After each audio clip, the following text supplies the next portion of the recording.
बड़ी खबर आपको राजधानी भोपाल में बने 90 डिग्री वाले ब्रिज से जुड़ी हुई बता दें। देखिए 90 डिग्री का ब्रिज जो है वो चर्चा में है।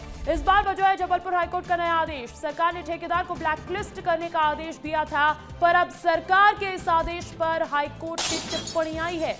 जबलपुर हाईकोर्ट ने सरकार से ठेकेदार को ब्लैकलिस्ट करने का आदेश वापस लेने को कहा है और सुनवाई के दौरान यह भी कहा गया कि पीडब्ल्यूडी ने जैसा डिजाइन दिया ठेकेदार ने वैसा बनाया।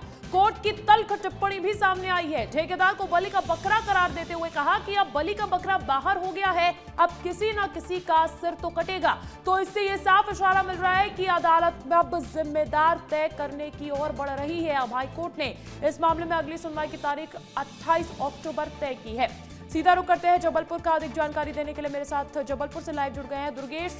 ये मामला, इसको लेकर पीडब्ल्यूडी ठेकेदार आमने सामने है, लेकिन अब तो कोर्ट कह रहा है कि ठेकेदार को आप बस बलि का बकरा बना रहे थे। बिल्कुल अंजलि, देखिए ये मसला जितना आसान हो सकता था उतना ही ज्यादा जिम्मेदारों ने इसे पेचीदा बनाया।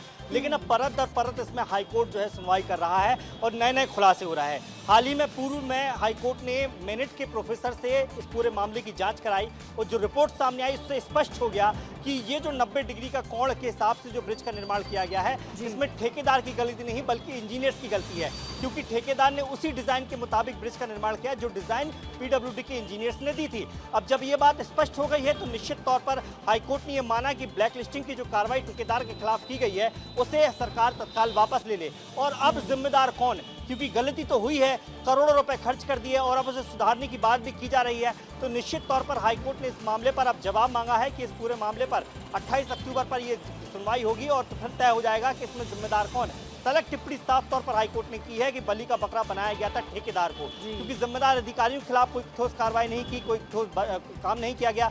ठेकेदार को ब्लैकलिस्टिंग की गई और इस पूरे मामले पर पर्दा डालने की कोशिश की गई। लेकिन चूंकि अब ब्लैकलिस्टिंग की कार्रवाई वापस करने की बात कही हाईकोर्ट ने, तो स्पष्ट है कि अब गलती जिसकी भी होगी उनकी ही अब जिम्मेदारी आगे बढ़ाई जाएगी। जाहिर तौर पर दुर्गेश, जिसकी गलती है उसी को तराशना है और सजा भी उसी को मिलनी चाहिए, ना कि ठेकेदार को। अगर हाईकोर्ट कह रहा है कि ये सिर्फ बलि का बकरा है तो देखना होगा कि आखिर फाइनल जिम्मेदार किसे ठहराया जाता है पूरे मामले को लेकर। बहुत बहुत शुक्रिया तमाम जानकारी देने के लिए।